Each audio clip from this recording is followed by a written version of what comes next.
자, 여기 학감스님 한번 읽어보세요. 아라한도 퇴타할 수 있는가? 아라한도 뒤로 물러날 수 있는가? 아나함이 성취한 멸진정은 열방과 유사하고 몸으로 정득하기에 신정이라고 한다.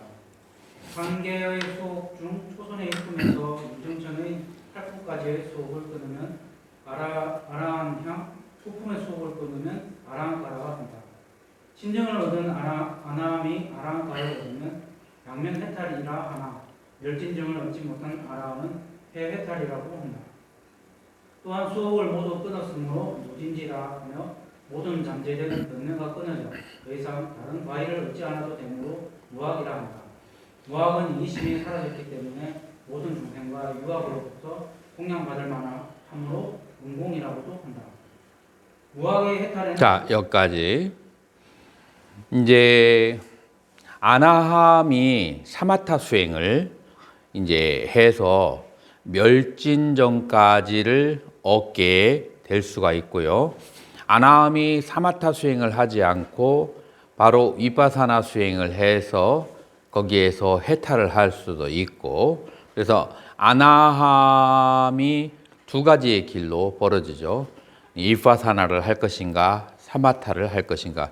자, 사마타를 해서 그렇게 해서 비상비비상설을 떠나서 멸진정까지 이르면 그러면은 뭐라고 부르냐면은 까야 샥시라고 불러요. 까야는 몸이고 샥시라고 하는 것은 체험하다.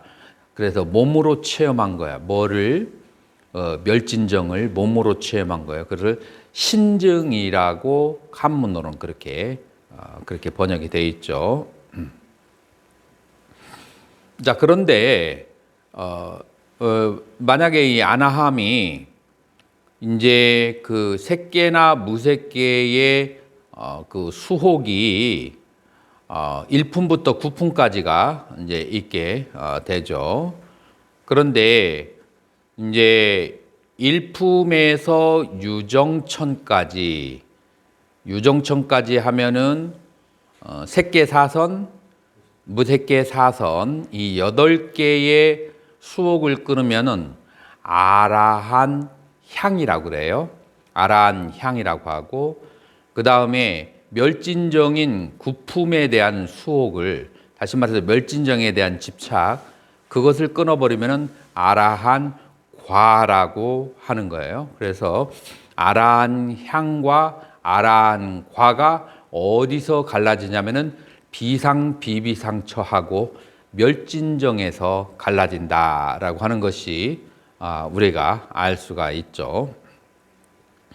자, 그래서 이제 아나함이 이제 신증을 얻은 그런 아나함이 아라한과를 얻으면, 지금 이런 식으로 아라한과를 얻으면 양면해탈이라고 그렇게 하죠. 왜냐하면 신증이라고 하는 것은 어디까지 간 사람이죠? 멸진정까지 간 사람이야. 구차재정을 다 밟은 사람이 이 아라한과를 얻으면 양면으로 해탈했다라고, 지혜로도 해탈하고, 그 다음에 심해탈, 마음으로도 해탈했다. 이 심해탈은 뭐냐면은 사마타를 닦으면 심해탈이라고 그래요. 그래서 지혜와 마음, 그 양면으로 그렇게 해탈을 했다라고 하고, 만약에 멸진정을 얻지 못한 아라한이 있다면 멸진정을 얻지 않은 아라한들은 전부 다 해탈로 그렇게 저기를 한다. 그래서 멸진정을 얻은 아라한과 멸진정을 얻지 못한 아라한과의 차이가 이렇게 있게 되는 거예요. 왜 이런 차이가 있는지 알아요? 멸진정을 얻은 아라한은 뭐를 할 수 있냐면 그 쌍신변을 나눌 수가 있어요. 그 쌍신변까지는 아니더라도 그 아난존자가 120살에 화강산매에 몸을 허공으로 솟구쳐서 화강산매에 들어서 스스로 흩어버리잖아요. 요거는 멸진정을 얻은 사람만 할 수 있어. 왜? 그 외에 그 후에도 아라한과를 얻은 사람들이 뭐 그냥 앉아서 죽고 누워서 죽고 거꾸로 죽고 막 이렇게 스스로 지수화풍 사들을 흩어버리지 못하고 이제 죽음의 고통을 겪는 분들 있잖아요. 이분들은 전부 다 뭐를 얻지 못한 사람이에요? 멸진정을 얻지 못한 사람. 그래서 멸진정을 얻은 사람이 해탈하는 모양하고 멸진정을 얻지 못한 사람의 해탈하는 모양하고 굉장히 틀려요. 멸진정을 얻지 못한 사람은 일반 사람하고 비슷하게 그렇게 해줬지만 멸진정을 얻은 사람은 스스로 몸을 허공으로 솟구쳐 가지고 그래가지고 그냥 싹 뿌려버리고 그냥 그대로 가버려요. 이것이 이제 초기 경전에도 이렇게 해서 가신 분들이 이제 상당히 많이 되죠. 이제 그러면은 이런 질문 할 수 있어요. 그럼 왜 부처님은 그렇게 점잖게 평범하게 가셨을까? 라고 그런 의문이 혹시 있을 수가 있어요. 근데 꼭 그런 것만은 아니에요. 부처님께서 그냥 평범하게 가신 게 아니고 마지막에 가섭이 오니까 관에서 발바닥이 샥 바깥으로 나갔잖아요. 이제 이게 바로 이 뭐랄까 생사를 자유롭게 하고 이 물질을 멸질정에 들은 사람 물질을 자유롭게 하는 그 증거로 그렇게 딱 한 거예요. 그리고 그렇게 여법하게 팔국의 왕들이 와서 열반에 들어야만이 모든 사람들에게 그 사리를 공평하게 나눌 수 있지. 그 아난존잔처럼 그렇게 그냥 허공에 가가지고 그렇게 해버리면은 그 나눠줄 그 사리도 없어가지고 결국에는 전쟁이 일어날 뻔했잖아요. 부처님의 사리를 놓고 나라와 나라끼리 서로가 더 많이 가져가려고. 그래서 그런 이제 안 좋은 불상사가 일어날 수 있어요. 그래서 부처님께서는 그런 것까지 다 예견하시고 아주 그 평범하게 그렇게 돌아가셔가지고 그 사리를 미리 열반에 드시기 전에 어디 건 누구에게 팔국이 있었어요. 그 당시에 팔국의 왕에게 이렇게 나누라고 다 지시를 해놓고 갔어요. 그 왕들이 가지고 있는 자존심 싸움이라는 게 있어요. 이게 적게 가져가면 우리나라가 더 그 얕보이는 것 같고 뭐 이런 것이 있어서 그걸 골고루 다 나눠주고 이제 그렇게 이제 가셨죠.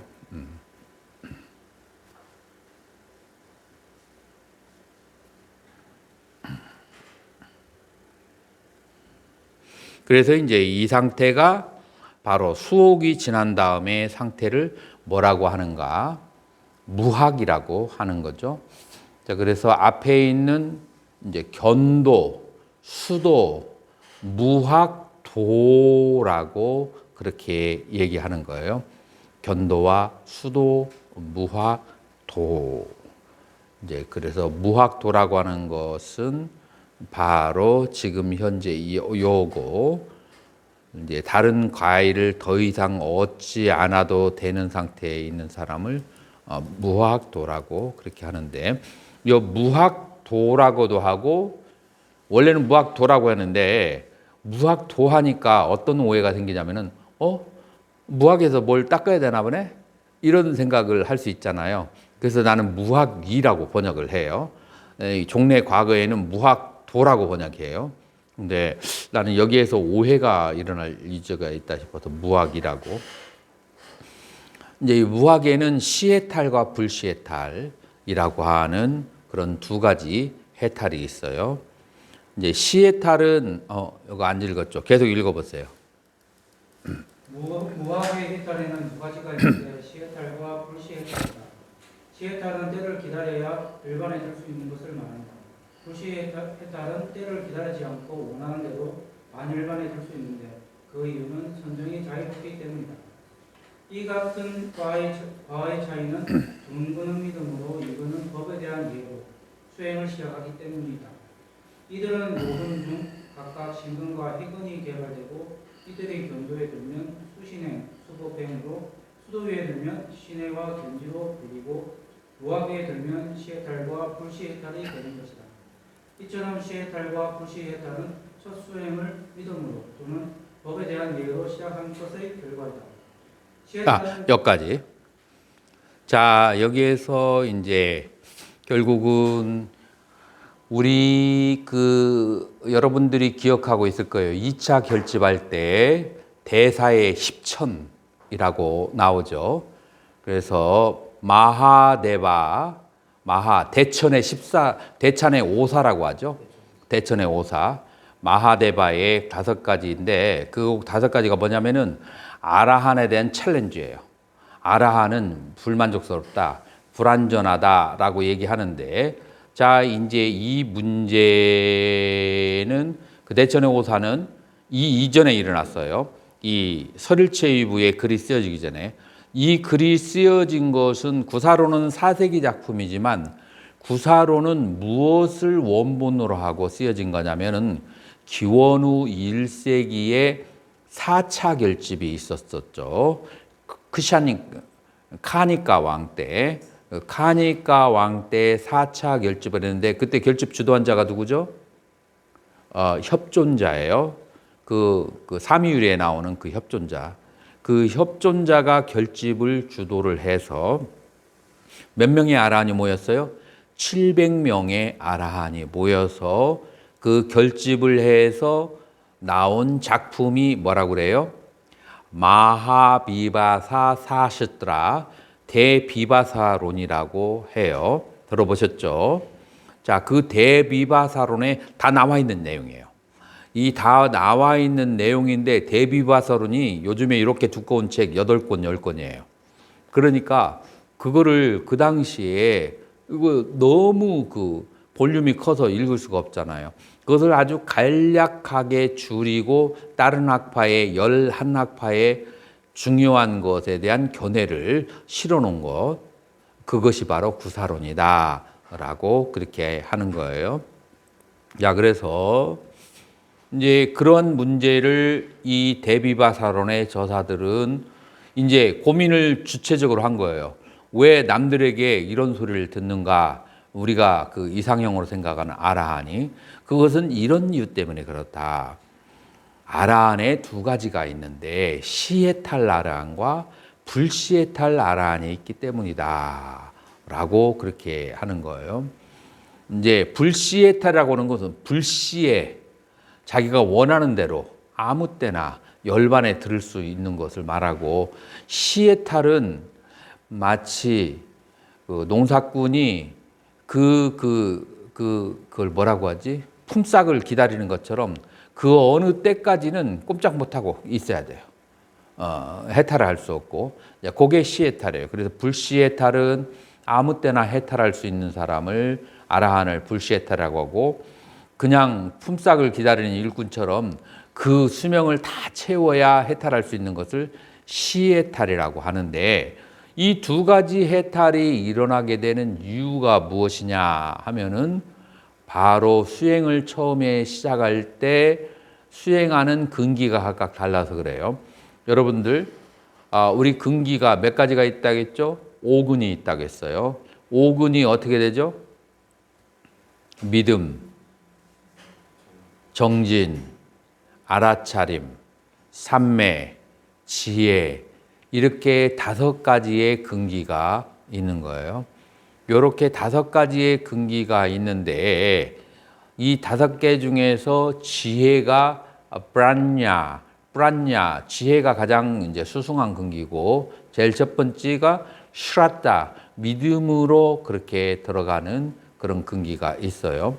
자, 그래서 믿음으로 시작한 사람이 아라한과를 얻으면 그러면은 어디로 간다고요? 시에탈, 불시에탈? 시에탈로 가요. 자, 그리고 지혜로 들어간 사람, 프란냐, 지혜로서 수행을 처음부터 시작한 사람이 과일을 얻으면 무슨 해탈을 얻어요? 불시해탈, 자기가 원하는 대로 마음대로 해탈을 할 수 있는 그런 상태가 되는 거예요. 자, 그런데 이 그 시작이 수다원에 갈 때, 아라한에 갈 때도 각각 다르게 하는 거예요. 만약에 견도에 들게 되면 이 믿음으로 들어간 사람은 뭐라고 하냐면은 수신행, 믿을 신자, 믿음을 따라서 그렇게 행하는 사람이라고 하고, 견도에 들을 때 지혜로 들어간 사람은 수법행이라고 그렇게 들어가요. 왜냐하면 법에 대해서 바로 보아서 아는 거예요. 그래서 여기에서 우리는 그 기도를 해서 어떤 깨달음을 얻고 해탈을 하는 것의 단초가 어디에서 나오냐면 테라바다 논서에서는 안 나와요.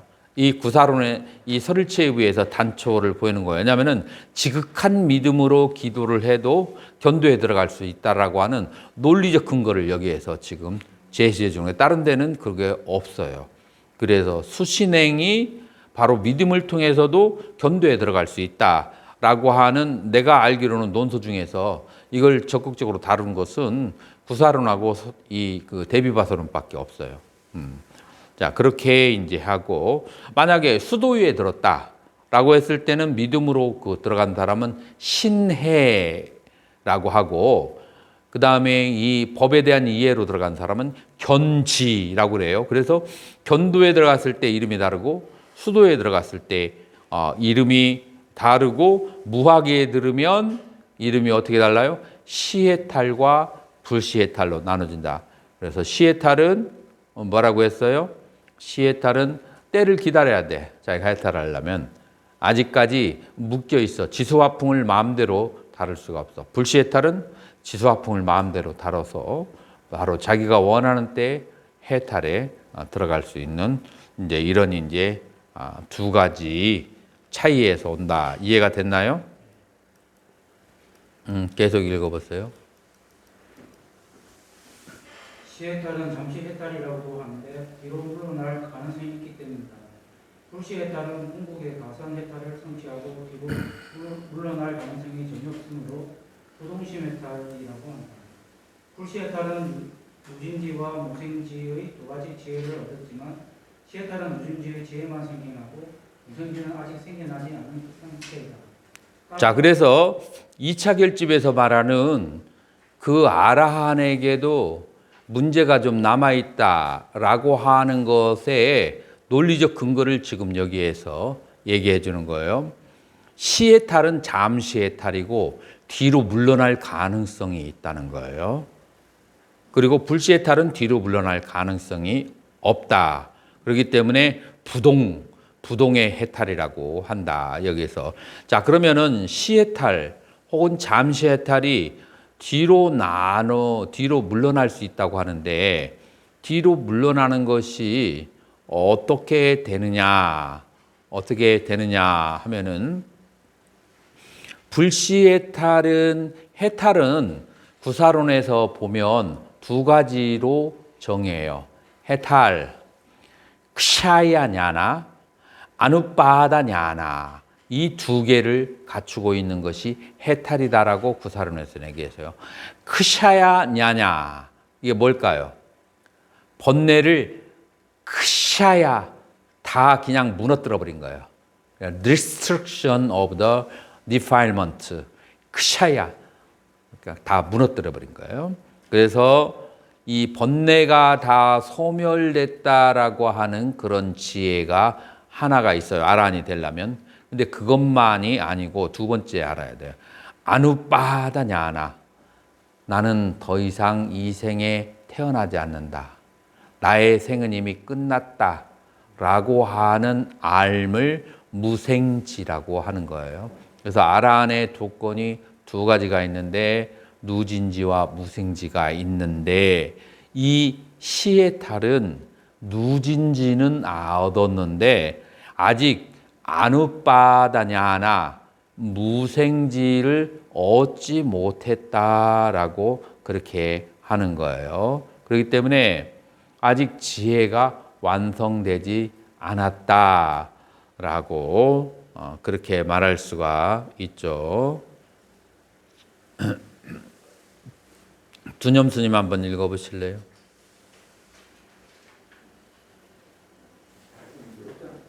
응? 여기 있어. 스님은 없어? 그럼 경국 스님이 읽어. 시해탈의 아라한에는 다섯 종류가 있는데 태법, 자해법, 수어법, 안주법, 통달법이다. 이들은 모두 믿음으로 수행을 시작한 신의 종성이다. 1. 태법은 질병, 음식 등의 어려움을 만나면 수억의 번뇌가 발생해서 과의로부터 물러나는 것이다. 2. 자해법은 과의로부터 물러나는 것이 두려워 자사하는 것을 말한다. 견도 이후 정진의 가행 또는 법에 대한 존중이 부족했던 이들이다. 3. 수어법은 획득된 과의를 지키는 것을 말한다. 항상 가행의 수행을 하지만 법에 대한 존중이 부족했던 이들이다. 4. 안주법은 획득된 과일을 보호하지 않고 노력도 하지 않는 상태이다. 가행의 노력은 부족하지만 법에 대한 존중은 지극했던 이들이다. 자, 여기에서 이제 시해탈, 그러니까 뒤로 퇴타할 수 있는 그런 이제 아라한에 다시 몇 가지 종류가 5가지 종류가 있다는 거예요. 자, 어떻게 5가지 종류가 뒤로 물러날 수 있는가라고 하냐면은 파리하나 담마라고 해서 질병이 들거나 그 다음에 음식이나 이런 것들이 어려움이 만나면 그러면은 그 번뇌가 두려워서 과의로부터 물러나는 경우가 그렇게 있는 거예요. 그러니까 이 욕계의 이 현상이 굉장히 중요한 거예요. 심지어는 아라한 향에 가까운 상태에 있어도 질병, 음식이나 이런 번뇌가 있으면 뒤로 물러날 수 있다. 자, 그런데 여러분들이 뭘 아셔야 되냐면 물러나면 어디까지 물러나겠어요? 물러나도 이게 어디까지 물러나가는가 중요하지. 밑으로 잠깐만 물러가느냐? 아니면 아주 밑에까지 끝없이 그냥 수다원 밑으로 물러가느냐? 이제 그거에 따라서 다르죠. 어디까지 물러갈까요? 아나함까지. 그 물러나도 최후로 물러가도 아나함까지예요. 그걸 얘기하는 거예요. 다시 이제 조금만 저기 하면 회복이 될 수 있는 거죠. 물러나도 아나함까지예요. 두 번째 쨌다나 단마라고 그렇게 하는 건데 이게 자기가 물러날 것이 두려워서 자살하는 경우예요.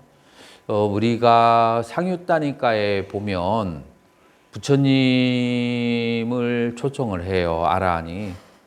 이제 제가 지극히 극심한 고통에 있어서 이 고통이 너무 지나치면 혹시 제가 제 깨달은 것이 좀 물러질까봐 약간 우려가 됩니다라고 부처님한테 말씀을 드려요. 그러니까 부처님께서 너 좋을 대로 하라 하고 부처님 가시고 난 다음에 이제 내 기억으로는 그 병 조각을 해가지고 스스로 자살을 하는 경우가 있어요. 그러니까 다른 사람들이 여기는 이제 공인된 아라한이거든요. 다른 사람이 이 소식을 들었을 때 주변에 같이 사는 대중들이 소동이 있을까요, 없을까요? 아라한도 자살한다고? 라고 해서 대중들이 시끌벅적하다가 결국은 해답이 안 나와. 에이, 아라한이 아니었겠지. 라고 한쪽에서 얘기하고, 아니, 아라한이었어. 분명히 내가 부처님께서 말씀하신 거 들었어. 라고 하고 이제 양쪽에서 뭐 설왕설래 하다가 같이 이제 부처님을 찾아가요. 그러니까 부처님께서 뭐라고 대답해요? 그는 아라한이다. 그는 해탈했다. 그러니까 그 반대편의 대중들이 벙 찌는 거야. 아라한도 자살을 한다고? 그런 케이스가 있어요. 이제 이게 이제 몸의 병이 극심해 가지고 도저히 이제 자기 몸을 감당하지 않는. 그래서 요거는 자해법인데 요거는 어떤 아라한에게 불시해탈이 아니고 시해탈의 아라한의 범주에 드는 거예요. 자, 그리고 세 번째는 아누락시아나 다르마. 그래서 이제 수호법이라고 그렇게 얘기하는데 요 세 번째 수호법의 사람들은 이 그 시에타를 얻을 때까지 부처님의 가르침을 별로 그렇게 존중하지 않고 들으려고 노력하지 않고 그냥 수행에만 매진하고 부처님의 가르침에 조금 넓은 견해를 가지고 있지. 부처님의 법에 대한 존중이 부족한 사람들이 이렇게 이제 자해법에 그렇게 나오고 수호법으로 되고, 그 다음에 네 번째는 이제 스티타감피아 다르마라고 해서 지금 시에탈의 과일을 보호하지도 않고 노력도 하지 않는 거예요. 그런데 이제 이 사람들은 어떤 사람이냐면 안주라는 말로 알 수 있는 것이 노력을 조금 적게 하는 약간 게으른 그런 편이에요. 그러나 부처님의 가르침에 대한 믿음은 지극해서 그 믿음으로 이렇게 시에탈에 그렇게 오게 된 경우, 네 번째 경우가 있고, 다섯 번째는 통달법인데 법에 대한 존중과 가행이 모두 갖추었기 때문에 이 다섯 시에탈 중에서 오직 다섯 번째의 통달법의 이 시에탈만이 어디로 간다고요? 불시에탈로 가는 거예요. 불시에탈이라고 하는 것은 아무 때나 해탈할 수 있는 경지. 나머지 네 종류의 그런 시에탈은 퇴타하거나 아니면은 자살을 하거나 그런 이제 조금 이제 안 좋은, 남들이 보기에 조금 안 좋은 일들이 조금 있는 거죠.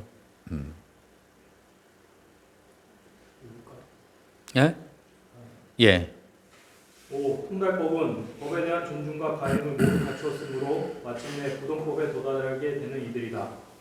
믿음으로 시작한 다섯 종류의 시에탈 아라한이 이로 물러날 때 종성과 가위로부터 또 물러난다. 그러나 견도에서 먼저 획득한 가위로부터는 물러나지 않는데 이는 견도에 이를 때 얻은 수다원 내지 아나함의 경지를 말한다. 가위에서 물러나지 않는 이유는 견옥의 실체 없음을 보았기 때문이다. 그러나 경량부는 시에탈 아라한의 물러남을 인정하지 않는다. 그 이유는 아라한들이 나의 생은 이미 다했고 범행은 확립되고 더 이상 후유를 받지 않는다라고 선언하기 때문이다. 이들은 시에탈 아라한들의 물러남을 편법낙주, 즉 선정에서 물러나는 것으로 이해한다. 반면에 설일제후의 아라한에 대한 해석은 좀 더 인간적이다. 이들은 오직 부동이, 즉 불시에탈의 아라한만이 위의 선언에 부합되고 시에탈은 병이나 등 결핍된 조건으로 인해 아라한에서 물러날 수 있다고 주장한다. 2차 결집의 원인이 된 대처노사도 시에탈 아라한의 문제점에 대한 지적이라고 볼 수 있다. 이처럼 오케이. 여기까지. 자, 아까 우리가 물러날 때 어디까지 물러나냐라고 했을 때 수다원 얘기도 나왔고 그 다음에 아나함 얘기도 나왔어요. 조금 더 정확하게 말하자면 어디로 물러가느냐 하면은 내가 견도에 들었을 때 내가 그 16단계의 고진멸도를 깨달았을 때 그거를 견도라고 하잖아요. 근데 그 견도에 들었을 때 수다원일 수 있고 사다함일 수 있고 아나함일 수 있어요. 그 이해가 되나요? 수월스님, 견도에 들었을 때 어떤 사람은 수다원일 수 있고 어떤 사람은 사다함, 어떤 사람 아나함일 수 있어요. 이유가 뭐죠?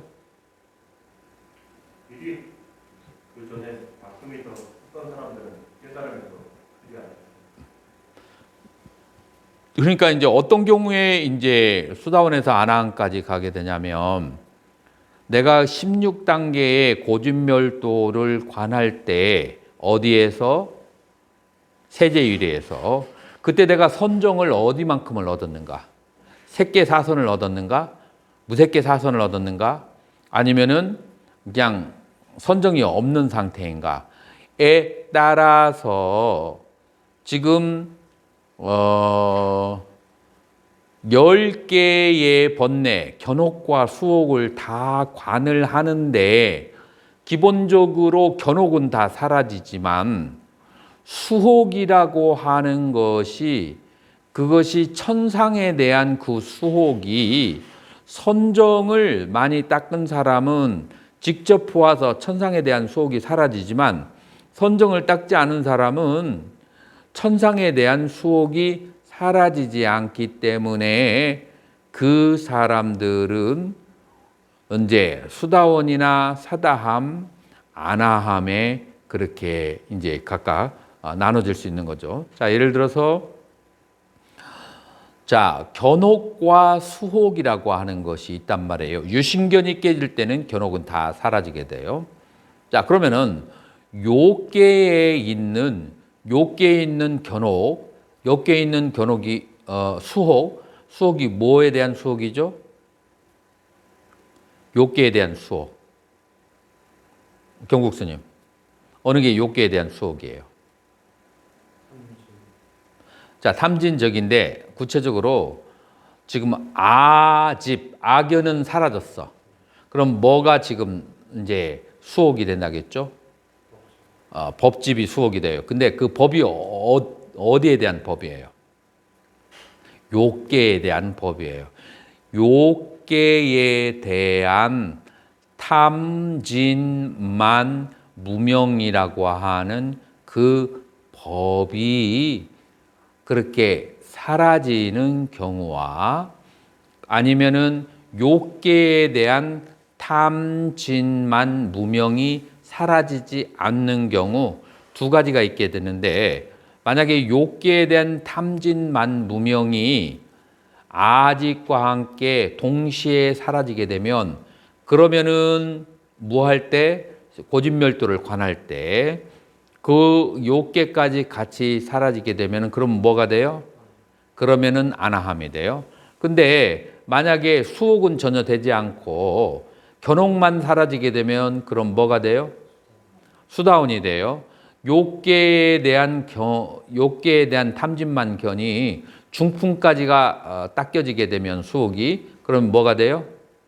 사다함이 돼요. 자, 그렇게 해서 욕계에 대한 그 탐진만 무명이 안 닦여졌는가, 어느 정도 닦여졌는가, 완전히 닦여졌는가에 따라서 이 16단계의 고진멸도를 관할 때 수다원, 사다함, 아나함이 된다 라고 얘기할 수 있는 거죠. 그죠? 자, 그래서 이제 이런 차이점이 있게 되는 거죠. 근데 이제 경량부에서는 시에탈 아라한을 인정하지 않는다. 경량부가 어느 학파를 경량부라고 하죠? 사우트란티카라고 그래요. 경량부를 사우트란티카. 사우트란티카는 뭐냐면은 수트라 플러스 안따 플러스 이까예요. 수트라 경을 안따 최고로 삼는 이까 사람들을 사우트란티카 경량부라고 그래요. 그래서 경을 최고의 권위로 삼는 아비담마에 대해서 이제 그런 사람들은 시에탈 아라한이 물러난다는 것을 인정하지 않아요. 왜냐하면 이건 경전에서는 나온 게 아니고 전부 다 아비담마에서 얘기하고 있는 거거든요. 왜냐하면 경전은 보면은 아라한은 전부 다 나의 생은 다 했고 더 이상 후유를 받지 않는다라고 하는 무생지까지 다 된 것을 아라한이라고 한다. 다음에 더 이상 다음 생이 없다라는 것을 아는 것. 그러니까 번뇌만 사라지는 것만 아라한이 아니고 다음 생에 더 이상 태어나지 않는다는 것까지 합쳐서 두 개가 돼야 아라한이라고 할 수가 있는데, 일단 아라한이라는 이름이 붙었으면 다음 생에 또 태어난다라고 하는 것은 그건 있을 수가 없다. 차라리 아라한이라는 이름을 붙이지 않든지, 아라한이라는 이름을 붙였으면 더 이상 물러나지 않든지 이 둘 중에 하나다라고 주장하는 것이 바로 경량부예요. 그리고 이제 뭐라고 하냐면, 이제 만약에 시에탈 아라한이 물러나는 것은 선정에서 물러나는 것이다. 그래서 그 정도지 아라한 자체에서 물러나는 것이 아니다. 물러나도 선정만 잠시 깨어지고 선정이 잘 듣지 못하고 이제 그런 것이다라고 하는 것이 이제 바로 경량부의 견하고, 그 다음에 이제 설일체의 부는 아라한이라 할지라도 이제 병이나 의식 결핍된 조건들에 의해서 다시 물러날 수 있다라고 하는 거죠. 자, 이게 바로 이제 대천의 오사하고 연결을 한번 시켜 보자고요.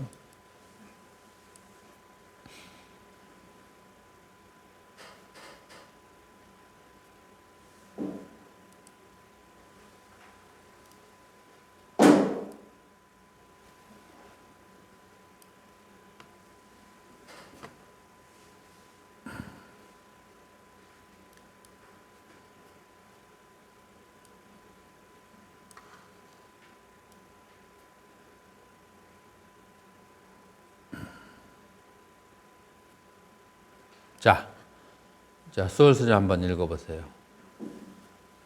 행달법은 여기에서부터. 논사를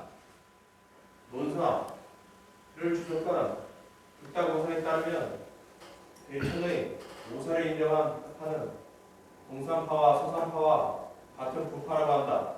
그럼 대천이 주장한 오사의 내용을 간략히 정리해보자.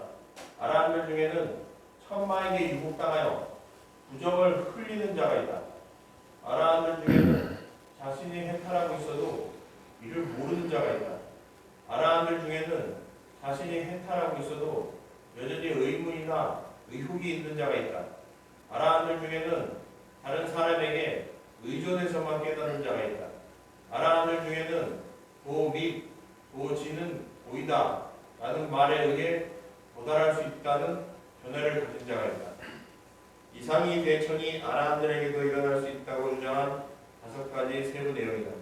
이것은 기존의 아라한관에 비추어 보면 도저히 인정할 수 없는 내용들이며 경전적 근거를 갖지 못하는 내용들이다. 자, 그런데 문제는 이론은 그렇다 할지라도 부처님이 인멸하신 지 이 대천의 오사가 나온 것이 얼마죠? 대천의 오사가 부처님이 인멸하신 지 얼마 후에 치원 스님, 대천의 오사가 얘기된 것이 그 음소거 해제하고 오사가 나온 것이 언제적 일이야? 부처님이 열반에 드신 다음에.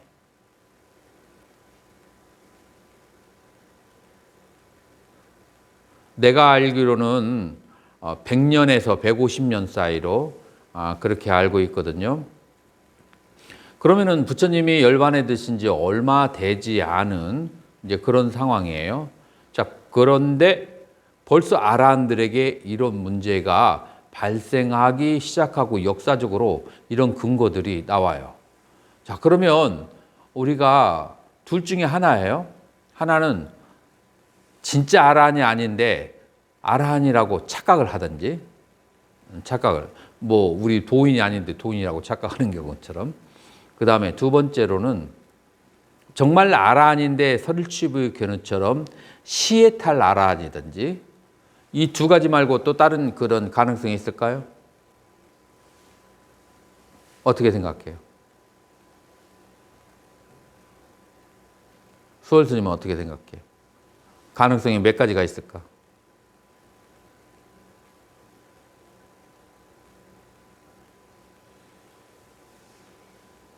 아라한에 도달하지 못한 사람들이 아라한이라고 참칭하는 것 같아요. 그럴 수도 있고, 또 두 번째 가능성은 아라한인데 설치부에서 얘기하는 것처럼 시해탈 아라한의 경우가 저렇게 될 수가 있다라고 말할 수가 있는 거죠. 자, 그래서 1번은 뭐냐면 아라한들 중에서 꿈속에서 몽정을 하는 경우가 있다라고 하는 거예요. 어떻게 생각해요? 이게 아라한이라고 할 수 있을까요? 할 수 없을 것 같죠. 일반적으로는 할 수 없을 것 같죠. 두 번째로 아라한이 자기가 해탈했는데 내가 해탈했는지 몰라. 그거 이제 두 번째 경우고, 세 번째 경우에는 내가 해탈을 했는데 내가 정말 해탈했을까? 의혹이나 의문이 있어. 그 다음에 네 번째 경우에는 아라한이 어떤 아라한이냐면은 너는 아라한이야 라고 타인이 그렇게 알아줘야만 아라한지를 아는 거예요. 그러니까 자기가 아라한 줄을 모르는 케이스의 종류를 말하는 거예요. 그 다음에 다섯 번째 경우에는 실제로 있었던 일이라고 하는데 투카 이 마하데바라고 하는 그 아라한이 늘 그렇게 하고 있었대요. 그러니까 이제 제자가 당신은 아라한인데 왜 고라고 그렇게 합니까? 늘 그러니까 이제 이 대천이 뭐라고 대답을 하냐면은 아라한이라 할지라도 늘 고성기를 염해야만 다시 색세의 집착에 빠져들지 않는 것이다. 그래서 고라는 이 저기를 뭐 우리말로 하면 화두지, 고라는 화두를 아란이 되어서도 놓쳐서는 안 된다라고 그렇게 대답을 했다고 해요. 자, 이것을 경량부의 제자들은 이거는 가짜 아란이다. 볼 것도 없어. 이건 아란이라고 할 수가 없어. 라고 해석을 하고, 그 다음에 서ril체부에서는 뭐라고 얘기하냐면, 그건 가짜라서 그런 게 아니라, 인간이 5가지의 그런 이제 근기가 있는데, 그 중에 법에 대한 이해는 되지 않고, 오직 부처님에 대한 믿음으로 그렇게 된 경우, 지금 요즘 말로 하면 뭐죠? 열심히 기도를 했는데 뭐라 볼까? 법에 대해서 이해는 충분하지가 못해. 자, 그렇게 부처님에 대한 지극한 믿음을 통해서 견도와 수도를 얻었지만 이건 서ril체부의 이제 해석 방법이죠. 그러나 아직 부처님의 그 법에 대한 충분한 이해를 가지고 있지 않기 때문에 뭐를 모른다고요? 자기가 아란인 줄을 모른다는 거야. 왜냐하면은 지금 이와 같이 이 정도만큼의 아란에 대한 정의를 알고 있어도 자기 자신을 비추어 봐서 알 수가 있단 말이야. 알 수가 있는데 출가를 해가지고 경전을 한 번도 본 적이 없어. 그냥 열심히 기도만 했어. 번뇌가 깨끗하게 사라졌어. 경전을 본 적이 없으니까 자기의 이 상태가 아란인지 아닌지를 모를 수도 있잖아, 당연히. 이제 이런 경우가 법에 대한 알미 없어서 남의 아라한이라고 일러줘야. 왜냐하면 아라한이 무엇인지에서 배운 적이 없어. 그래서 타임령, 남에 의해서 아라한이라고 하는 것을 알게 되고 아라한인지 아닌지 근거가 없으니까 자기가 의혹하게 되고 세 번째도 그 다음에 두 번째 내가 아라한인지 모르는 거. 그러니까 2, 3, 4 아라한에 대해서 모르는 이유가 아라한에 대해 이렇게 설한 그 법에 대해서 내가 무지한 거야. 알지를 못하는 거야. 그래서 이제 오는 그런 상황이고 그 다음에 1번이 뭐였죠? 아까? 몽정을 하는 경우. 그 의식이 있을 때는 전혀 그런 것이 없는데 이제 꿈속에서 이제 천마에 이것도 이제 자기의 생각 때문에 몽정을 하는 것이고 뭐 때문에 몽정을 해요? 천마에 이제 이제 술수에 놀아나서 몽정하게 되는 거. 이제 이런 것을 이제 뭐 시에탈로 만약에 이분이 견도에 들을 때가 수다원이었다면 수다원에 낮은 욕계에 대한 탐심과 진심이 남아 있잖아요. 그렇게 해서 아란이 된결하면 그렇다면 이 사람은 몽정을 하고 수다원으로 퇴타할 수도 있죠. 이제 그렇게 해서 2가지의 해석 방법이 있다. 어떤 서ril체의부의 이렇게 시에탈의 해석 방법이 이런 이유 때문에 그런 아라한들에게 문제가 생긴다라고 하는 경우가 있고 경량부에서는 아니 말도 안 된다. 그것은 아라한이라고 할 수 없다라고 해서 부정하는 경우가 있고 2가지의 경우가 존재할 수가 있는 거죠. 자, 그래서 이제 그 부처님께서 인멸하신 지 100년, 150년부터 아란에 문제가 생겨나고 지금 이 대천의 오사는 어디에서 나오는 거예요? 이부 종윤론에 나오는 거죠. 이부 종윤론에 나오는 거고 그 다음에 제2차 결집을 남방에서는 다르게 알아요. 뭔지 아시나요?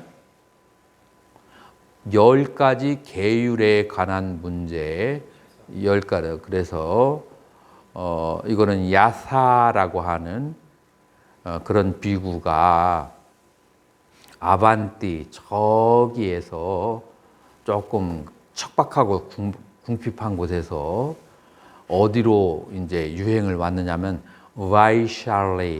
바이샬리에 유행을 왔어요. 바이샬리는 어떤 곳이죠? 굉장히 그 상업이 번화한 곳이에요. 바이샬리에서 어떤 일이 있었어요? 바이샬리가 그 우리가 대반열반경에서 부처님의 마지막 열반 드실 때 vat지족 있잖아요.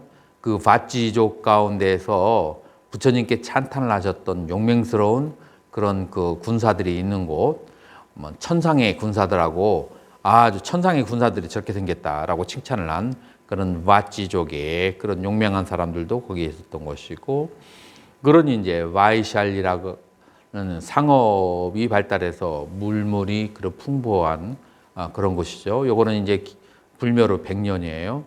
그리고 100년이 되었는데 이제 어떤 일이 있었냐면은 비구들이 이제 시장이나 이제 바깥에서 그릇을 이제 바루를 놓고서는 하루 종일 앉아 있으면 거기에 이제 돈들이 모이잖아요.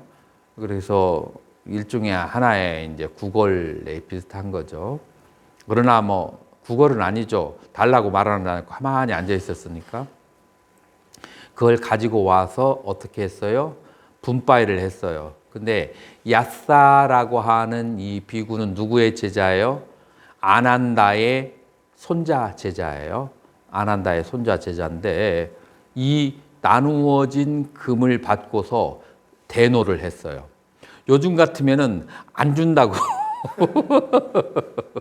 왜 너희들끼리만 그 승물이라고 하는 것은 그 사부 대중의 물건이니까 다 공평하게 분배해야 된다고 화를 냈겠지만 야사는 그 돈을 자기에게 줬다고 분노를 했죠. 왜 분노를 했죠? 왜냐하면은 이쪽의 스님들은 시골 쪽이라서 촌락에 살아서 아직까지도 부처님께서 말씀하신 금은 보물을 지니지 말라를 그대로 그렇게 실천하고 있었던 사람이에요. 그래가지고 근데 이게 조금 이제 멋스러운 것이 뭐냐면은 자기 스스로 그렇게 실천하고 이방인이니까 떠나면 되잖아요. 그런데 금과 은을 보시한 신도를 기억해냈어. 기억해는 거야. 기억력이 좋아서. 그래서 거기를 찾아갔어. 찾아가가지고 이렇게 하는 것은 비법이니까 하지 말라라고 그렇게 신도한테 얘기를 했어. 그러면은 이제 마이샬리아 비구들은 자기네들의 뛰어난 그 신도들한테 돈이 많고 저기 한 신도들 찾아가가지고 저렇게 하면은 악작 비구라고 저렇게 하지 말라고 하니까 화가 나겠어요? 안 나겠어요? 여기는 여기 나름대로 또 이유가 있어요. 화가 나는.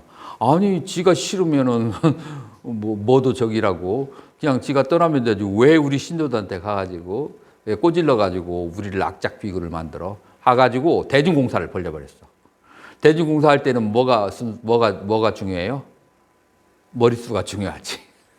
그러니까 많은 비구하고 이 사람 하나니까 대중공사에서 처벌을 당했어. 그래서 신도들 함부로 만나지 말고 내가 보기에는 굉장히 양호하게 처벌했어요. 신도들 개인적으로 앞으로 이 동네 와가지고 남의 동네 와서 신도들 만나고 이상한 소리 하고 다니지 말라라고 했는데 그거를 듣고 대노를 해가지고 자기 동네로 가가지고 장로들을 다 불러가지고 저 바이샬레에 있는 비구들은 악작을 한다라고 하고서는 여기에서 또 이제 모여가지고 8명의 장로들이 모여서 그래가지고 대중공사를 했는데 8명 다 그것은 부정법이다, 부정한 법이다라고 그렇게 해서 딱 이제 서로 갈라지게 됐죠. 자, 그래서 이쪽은 전부 다 나이가 얼마나 많은 사람들이에요? 80세 이상의 사람들이 모여서 했기 때문에 장로들의 모임, 장로들의 테라들의 모임이라고 하고 이쪽에는 신진파의 승려들이라고 50세 미만의 그런 승려들이에요. 그래서 근데 숫자는 얼마나 돼요? 굉장히 많은 거예요. 그래서 대중부 마하상가라고 하고 여기는 테라상가라고 해요. 테라상가들은 숫자가 좀 상대적으로 적었어요. 그래서 여기를 테라바딘이라고 하고 이쪽을 마하상기가라고 해서 두 개로 이제 테라바딘과 마하상기가가 둘로 나눠졌다라고 얘기하죠. 이것은 이제 100년 150년 사이에 유불에 대해서 그 다음에 아라한에 대한 완정성과 이상형에 대해서 이제 여기에서 이제 견해가 분리가 되기 시작하고 점점 세월이 흐르면서 마하상기가에서 이제 4개, 5개 정도 그런 이제 학파들이 이제 생겨나게 이제 되죠. 자, 이렇게 해서 이제 부처님의 가르침이 이제 서로 다르게 이해되어지기 시작하는 가장 이제 저기가 이제 2차 결집이라고 볼 수가 있는데 실제로는 그렇지 않아요. 1차 결집에서도 부처님의 가르침에 대한 다른 해석이 있었어요. 어떤 것이냐면 1차 결집을 누가 주도했죠? 가섭존자가 주도를 했어요. 가섭존자가 500명의 아라한을 데리고 가섭존 1차 결집을 주도했는데 그 유명한 뿜나 무르나 존자라고 하죠. 그 부르나 존자가 결집에 참석하지 못하고 몇 개월 후에 가섭을 만나러 왔어요. 그런데 가섭보다도 뿜나 존자가 살짝 선배야. 승납이 위야. 옛날에 승납이 위면 지금하고는 좀 다르죠. 굉장히 더 엄격하죠. 남방에 여러분들 가면 승납이 비슷하다고 같이 절하잖아요. 딱 따져요. 몇 년, 몇 월, 며칠에 출가했습니까? 몇 월 달에 같으면은 월도 같아. 그러면은 날짜, 그 다음에 날짜 같으면 시간까지 따져요. 그래가지고 둘 중에 하나는 절을 해야 돼. 같이 절하는 거 남방에는 없어요. 그래서 조금이라도 빠른 사람에게 조금이라도 늦은 사람이 절을 하게 돼서 상하관계가 굉장히 분명해요. 여기에 이제 옛날에 이제 남방에는 이제 그런 거예요. 이제 그러한 상태니까 약간의 상하관계가 불운하 존재하고 있을 수 있죠. 저희는 이렇게 결집을 했습니다. 어떻게 했는데 한번 싹 이렇게 들려주니까 듣고 있다가 불운하 존재가 뭐라고 하냐면 괜찮네. 그렇지만 나도 내 나름대로 부처님에게 들은 것이 있으니까 그거는 이제 자네들이 그건 지니고 있고 나는 또 내 나름대로 들은 것을 내 제자들에게 가르치겠네 하고서 그 결집한 내용에 동의하지 않고 그렇게 딱 떨어져 가요. 그리고 인도가 큰 나라고 지리가 그 다음에 오고 가기가 어려운 거예요. 자, 그렇게 지리가 큰 나라에서 처음에 부처님의 일대제자부터 다른 견해를 가지고 있던 것이 수백 년이 지나고 서로 왕래가 없으면 다른 사상이 나오는 것은 그건 당연한 일이에요. 자, 그러면 우리는 이제 물론 다음 주에 한 번 더 강의를 드려야겠지만 우리는 이제 이렇게 20개의 학파로 다양하게 그 벌어진 학파가 나중에 세월이 흐르면서 유식, 중관, 그 다음에 경량부 등등으로 다 나눠지는데 그럼에도 불구하고 이 학파들 사이에서 벌어질 수 없는 공통적인 끈끈한 것이 있을 수 있는가 아니면 근본적으로 다른가 하는 문제를 우리는 이제 3학기에서부터 그 벌어지기 시작한 마상기가가 그 다음에 설출부로 해서 어떻게 해서 벌어지기 시작하는가 그리고 그럼에도 불구하고 이 반야부 계통의 중관과 반야부 계통의 가르침이 초기불교하고 어떻게 서로 딱 들어맞는가 이런 부분을 이제 우리가 연구를 해야 돼요. 왜냐하면 세월이 흐르면서 우리 한국 불교는 통불교라고 그렇게 얘기하지만 수십 수백 가지의 다른 사상들을 가지고 있는데 이것이 서로 잘 연결되지 않아서 서로가 서로를 오해하고 비방하고 하는 그런 경우가 많거든요. 그렇지만 우리가 이 발달된 불교사에서 공통점이 무엇이라는 걸 알게 되면은 그러면은 서로가 이해하고 포용하고 세상 살기가 얼마나 각박한데 같은 절집안의 충들이 서로 생각이 다르다고 그렇게 그냥 불공대천의 원수처럼 그렇게 살 이유가 없어요.